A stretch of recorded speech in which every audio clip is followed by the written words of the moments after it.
Bhagavad Gita, Chapter 1, Arjuna Vishada Yoga. Hello friends and welcome to a very special journey here on BookBites. Today, we begin exploring one of the greatest treasures of wisdom ever revealed, the Bhagavad Gita.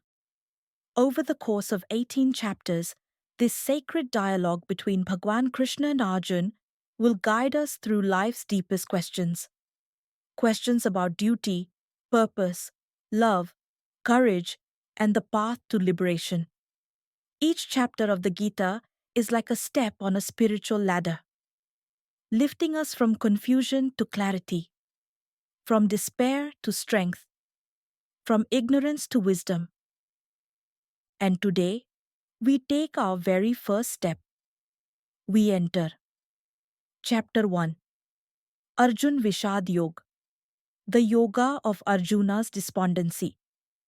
This is where the story begins. Not with answers, but with questions. Not with strength, but with human vulnerability. Here we witness a great warrior, moments before the most decisive battle of his life, suddenly overwhelmed by the weight of his actions. This is not just ancient history. This is the story of every human soul standing at the crossroads of duty and conscience. So let us open our hearts and step onto the battlefield of Kurukshetra, where the eternal dialogue of the soul is about to unfold. The morning sun rises over Kurukshetra. Two mighty armies face each other. The Pandav, forces of righteousness. The Kaurav, drunk on power and greed. Between them lies not just a battlefield, but the fate of Dharma itself. King Dhritarashtra sits in his palace, blind from birth, now blinded further by attachment to his sons, his heart heavy with foreboding. He turns to Sanjay, blessed with divine vision to witness this great war. Sanjay, tell me, what are my sons and the sons of Pandu doing on this holy field of Kurukshetra? Sanjay begins his divine narration. Prince Duryodhan approaches his teacher, the great Dronacharya. Confidence masks his concern as he speaks. O my teacher, behold this mighty army of the Pandav, arranged for battle by your own gifted student. Duryodhan lists the great warriors, Bhim, with the strength of 10,000 elephants, Arjun, whose arrows never miss, and many heroic souls ready to die for Dharma. Then he speaks of his own forces, Bhishma the grandfather, Karna the generous archer, and countless heroes ready to give their lives. The sun climbs higher. Conch shells begin to sound. First, ancient Bhishma blows his conch with the roar of a lion. The sound fills the sky. Then the entire Kaurav army erupts. Conches, drums, trumpets, creating tremendous noise that shakes the earth itself. From the Pandav side comes an even mightier response. Krishna and Arjuna, seated together in their magnificent chariot, blow their divine conches. Krishna's Panchajanya, Arjun's Devdatta, the sound pierces the heavens. One by one, the great Pandav warriors join this celestial orchestra. The sound reverberates across the battlefield. The very hearts of Dhritarashtra's sons are torn apart. But now comes the moment that changes everything. Arjun speaks to his charioteer, Krishna. Hey Krishna, please place my chariot between the two armies. I must see those who have come here to fight. Krishna, with the gentle smile of one who knows what is to come, guides the chariot to the center of the battlefield. The white horses stand still, sensing the gravity of this moment. Behold, O Arjun, Krishna says softly, here are gathered the Kurus. And in that moment, Arjun looks out at the assembled armies. But what he sees is not enemies. He sees grandfathers, teachers, uncles, brothers, Sons, grandsons, friends, people he has loved, people who taught him, people who shared meals with him, people whose joys and sorrows he has shared. On both sides. The Bhagavad, which has never trembled in his hands, suddenly feels impossibly heavy. His legs begin to shake. The great Arjun finds himself overwhelmed by grief so profound it threatens to consume him.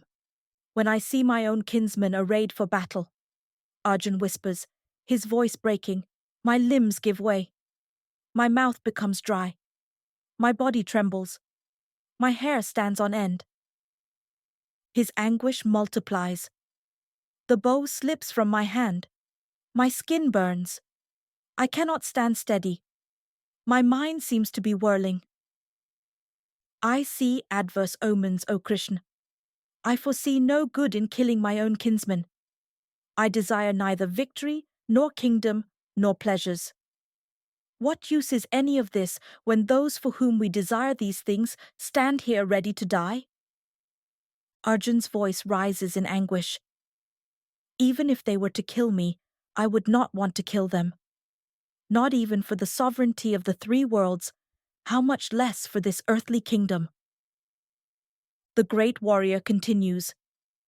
How can happiness come from killing our own kinsmen?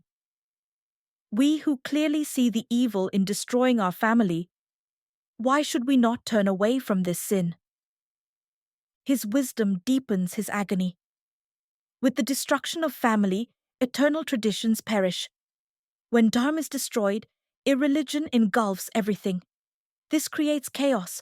This creates hell on earth. Hey Krishna, Arjun cries out. We are about to commit a great sin out of greed for royal pleasures. And then, in a moment that will echo through the ages, Arjun makes his choice. It would be better if they were to kill me unarmed and unresisting on this battlefield. Having spoken these words, Arjun throws down his bow and arrows. In the middle of the battlefield, surrounded by two armies ready for war, he sinks down on the seat of his chariot, his heart overwhelmed with grief. The first chapter ends here. Not with the clash of weapons, not with heroic declarations, but with the complete breakdown of one of the greatest warriors who ever lived. Arjun sits paralyzed, not by fear of death, but by the weight of moral consciousness. And so ends the first chapter, Arjuna Vishada Yoga. But this is not about despondency. This is about the awakening of consciousness. That sacred moment when we suddenly see clearly the complexity of existence, the weight of action, the interconnectedness of all life. Arjun's crisis is not weakness. It is the beginning of wisdom. Only when we are honest about our confusion, our pain, our moral dilemmas, do we become ready to receive higher knowledge. Now Krishna will speak.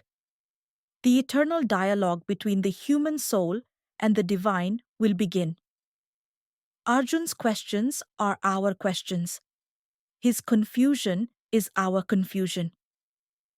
In our modern world, we too stand on battlefields, not with bows and arrows, but with choices that shape our destiny.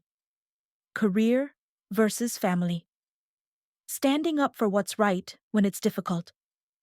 Navigating relationships where love and responsibility pull us in different directions. Like Arjun, we face moments when duty conflicts with emotion, when the right path seems unclear, when decisions overwhelm us.